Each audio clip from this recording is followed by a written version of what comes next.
And welcome back to Lens on Africa. We're about to begin our conversation for the day, but before we do, here is a backgrounder to set the pace for what we're about to talk about.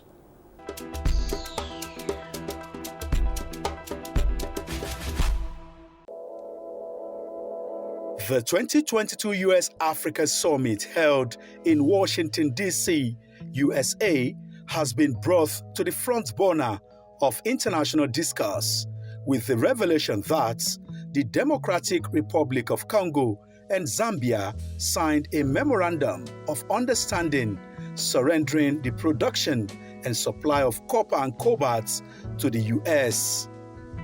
Democratic Republic of Congo produces about 70% of world cobalt, which is mined at artisanal and small-scale levels. In 2018, the country produced an estimated 104,000 metric tons of metal cobalt, which were exported outside its shore, followed by Madagascar with 3.3 metric tons. Cobalt is a metal used in the production of motor batteries, electric cars, computers, and cell phones. Its demand is growing every day as the demand for electric cars surges amid energy substitution. In the last 7 years, Chinese companies were reported to have bought large-scale cobalt miners in Democratic Republic of Congo, who were Americans and European nationalities.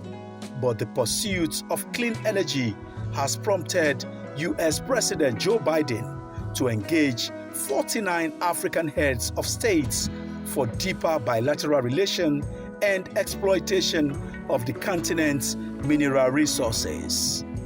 The big question being asked are, why are African leaders the foot soldiers for the developed countries? Why can't African leaders look inward and develop the continent with these abundant raw materials? This burning issue will form our discussion on today's Lens on Africa. Stay tuned.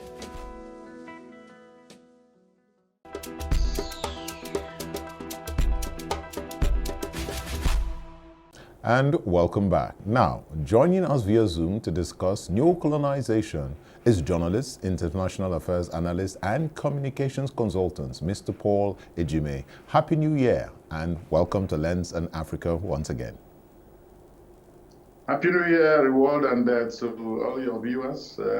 We hope that this year will be better than last year, and going forward, that it will be the year for Africa. Indeed, we hope so too. How's the weather in the UK? I hear it's quite cold. Oh yeah, it is. We thought it was actually, we are getting sunshine. They celebrate sunshine here, which we take for granted in Africa. Yes, we do take it for granted. 24 hours a day and almost every day of the year. But here it is, at one point it was minus 12 wow. degrees Celsius. But the thing is, when they tell people that is as reliable or unreliable as the British weather, you know what they mean, because it keeps changing. All right, thank you very much, Mr. Paul. Now, going on to the issue of the day, we're talking about neocolonization. Is this a real thing, or is this a figment of the imagination of conspiracy theorists? Well, it's all there for everyone to see. If 49 leaders of 49 African countries can be assembled by just one head of state to come and, by the way, there was no agenda for that meeting, and that is what is happening after the US. You have China, you have Russia, you have France, you have Japan. All of them doing it, one country against an entire continent. Yes. So you know that, but who do you blame? You blame the Africans themselves. Well, colonialism or neo-colonialism what you call the new scramble for Africa. I think Yeah. these are the words that you can use to describe, because everybody is trying now to make the best. America is trying to do catch up, to get what, because there is the fear that Russia is making an inroad. Yes, there is. China is making an inroad, and these other people are. So everybody is just scrambling to see what, like the 1884 and 1885 Berlin Conference, except that it is Africans now going, like in this case, like you mentioned, Zambia and Yes. DRC. Can you imagine those who they are signing the agreement in a place where the resources are not domiciled? You know, can you believe that you are going to sign an agreement for something that is going to in your backyard? You now you are Go to another country to do so. Even the signature. It shows that you are not up to it. There is no strategy to it. There is no vision to it. And they lack creativity, and that is because they are very selfish. They are and they are corrupt, and they're wicked in tone. All right. Because otherwise, why would you do such a thing? What the commonwealth to yourself and your family? Yeah, so Mr. Jimmy, I'm going to ask this question. Has anyone actually gone through the details of the memorandum of association, or is this mere speculation? Or, that all the rights for cobalt in these countries have been handed over? Because the presidents of both countries have been touting this as a win, a turning of the tide against the popular narrative of where Africa's resources were just taking. They are touting this as a good deal for their countries and a good deal for Africa. So does anyone really seen the details of the memorandum of understanding? Well, you not need to see it, but going by, the records or the track record of how these things happen, is that they sign off, and then their own country. That is what happens. For instance, what the former French colonies were doing. They signed what they call continuation of colonialism or colonization, which actually was a case of making them subservient. That the resources France will have the first right of refusal, right, yes, before any other country, and then that they're in defense. They will, in fact, that the French ambassador, if the government is not in place, that the French ambassador can take over. That is as bad as it is, and they control the economy. So it might not be any different from this one, because remember that for the fact that I saw the video where the American officials and these other people were there to sign. It didn't. I don't think it has passed the test of transparency or integrity.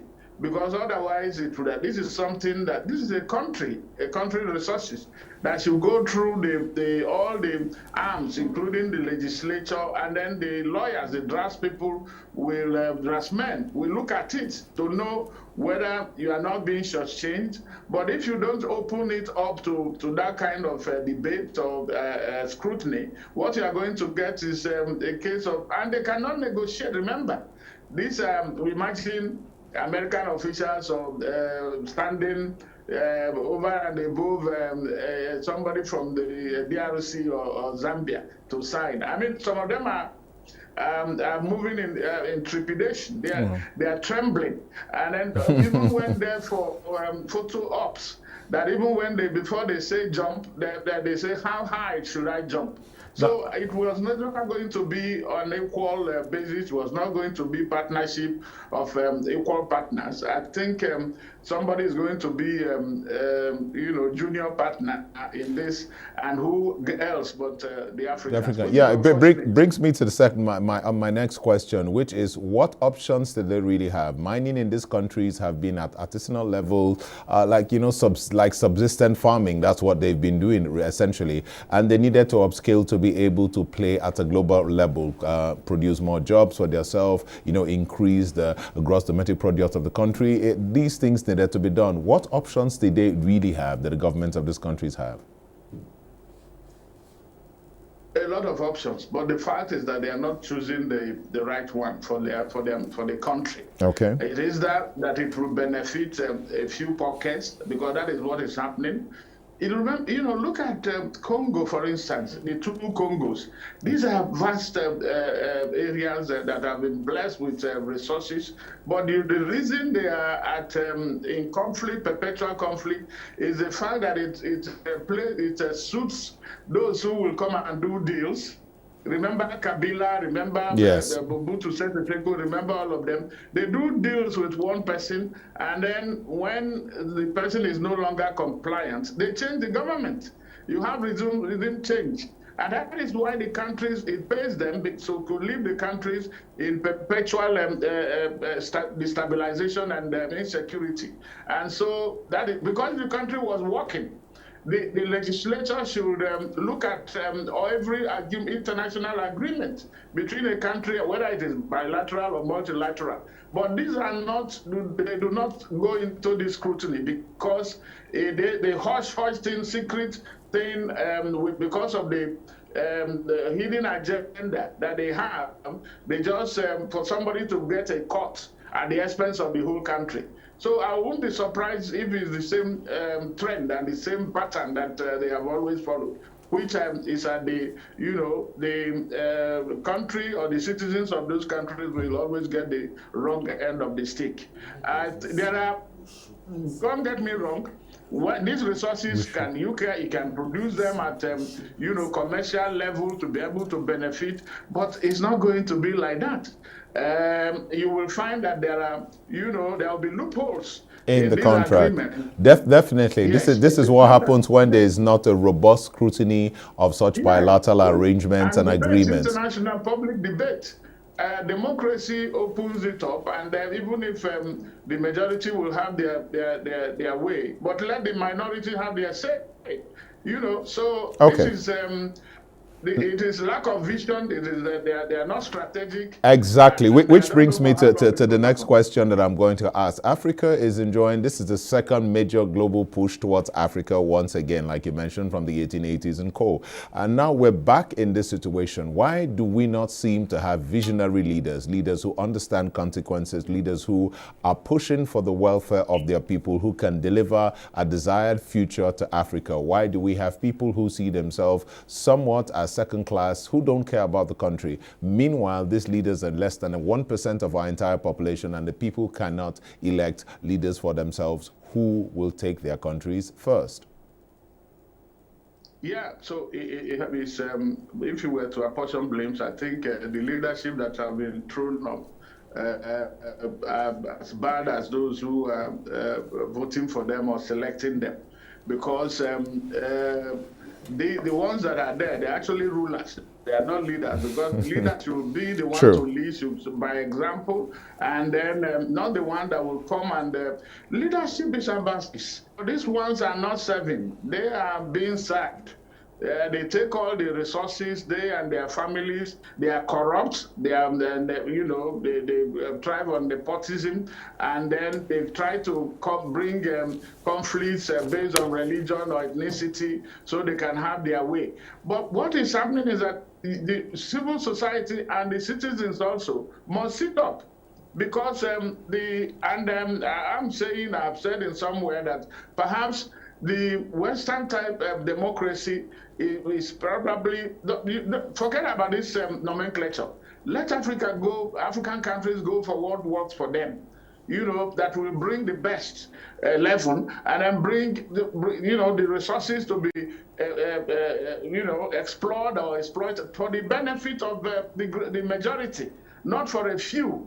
And there, you have to go now in the selection process, get those who that have track record, that will also Pan-Africanist in nature. They are patriotic, and then they have pro-poor records. Yeah. They are working not because they have money, because that is what is happening. Is that look at what the role that money is playing. It is a case of, indeed. By the way, it is the money that was stolen that they are giving back to them. It's like somebody comes to your house and takes everything you have, and then is giving to you bit by bit, and you are even cringing and saying, "Can I have this?"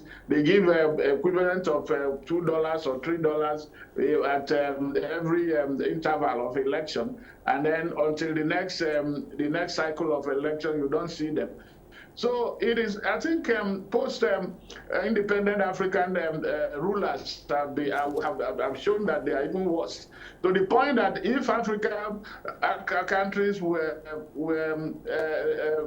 not independent by this time, I don't think these rulers, this crop of rulers, will not have done. Look at the struggle. Yes, sir, if I might, if I might Yes. say, what happened to the African intelligentsia, our intellectuals, our people, the civil society? This is the moment for our intelligentsia, our intellectuals, the civil society, the young people to come together and say, it's our future that is being dealt with. What is happening in Africa? Why so much silence and complicity? Reward, that is a big question we must ask. But what is there is that they have weaponized poverty. And then Agreed. you also, if you leave people ignorant, you don't send them to schools, they don't know their rights. Even those who know, what is the salary of a typical professor? Actually. Take Nigeria, for instance, where for 8 months they are not there. Look at the salary, look at the poor salary, and then the state of affairs, the university, the schools. The reason is not that you otherwise, why do the skilled workers, the doctors, they're all leaving, they're all running away. But that is not the answer, because somebody built up where they are running to. I think people will have to come and build Africa for Africans. And it will start by recognizing, because it's not going to, home is home. You have to make it work with the resources that you have. You get the crop of leaders that will be thorough, that will be, accountable, and then that will think about the people. Now, this brings me. It brings me to another conversation as we round up in a few minutes. We have a lot of young people in Nigeria. We use the term "jakpa." They're heading to other countries, learning new civilizations, and completely abandoning their own. If our best minds, our youngest, brightest, strongest people are leaving the country because they no longer believe in it, what hope is there, and what can we do to reverse this trend so we can have people who come back like the fathers of Africa, who fought for their country, they fought colonization, now neo-colonization is here again. What can we do to inspire our people to either stop going or return and fight peacefully through elections, through ideas for their countries? That is the million-dollar question, and then the tragedy of Africa. Because people are leaving, not just the young ones, but even the elder ones are going abroad for medical checkup, on holiday. Why do they? Because they feel that Africa is too hot for them, there is violence and all that. But unless and until they take care of all those things, it will remain like that. And then we fear, remember, we talk of slavery and colonization. In those days, it was imposed. Here, it is actually voluntary, where people are now moving in droves. Somebody says it's no longer migration. It is a fact of wholesale, evacuation of a race. But mind you, the Europeans or other people might be going back to Africa. Yeah. I don't know whether it's also part of the, conspiracy to make Africa ungovernable, and so for these people to run away, they can't stand the heat, so that eventually the Europeans and other people who have the money, because by the time the exchange rate will always be in their favor. They have £1 or $1, and it gives them hundreds of thousands of the currency in Africa, and then they can enjoy life there. That is where they might be going on holiday, while Africans are, not sheepishly thinking that there is gold or money on the other side. Thank you very much, Mr. Paul Ejime. Thank you very much. It's there for the leaders and the led. Yes, it's been an interesting conversation, and one that we need to have and explore thoroughly and engage the African citizenry, its intelligentsia, its civil society, and the young people of Africa. It's time to come back and fight for the progress progress and the future of Africa. Fight through ideas, fight through businesses, fight through peaceful means, fight through participation in election to ensure that the countries our forefathers handed over to us are safe, secure, and have a brighter future than it did when they handed them over to us. Thank you very much, Mr. Paul Ejime. We hope to see you again. I can't agree more. Thank you very much for having me. And then, so the job is for everybody. Let us think generational thinkers to get us where we ought to be. Africa is the continent of the century, so that is where it is happening, whether we like it or not. It's just the leadership, and then those who are being led. Let everybody do their part. Thank you very much. Thank you very much, sir, and have a good day.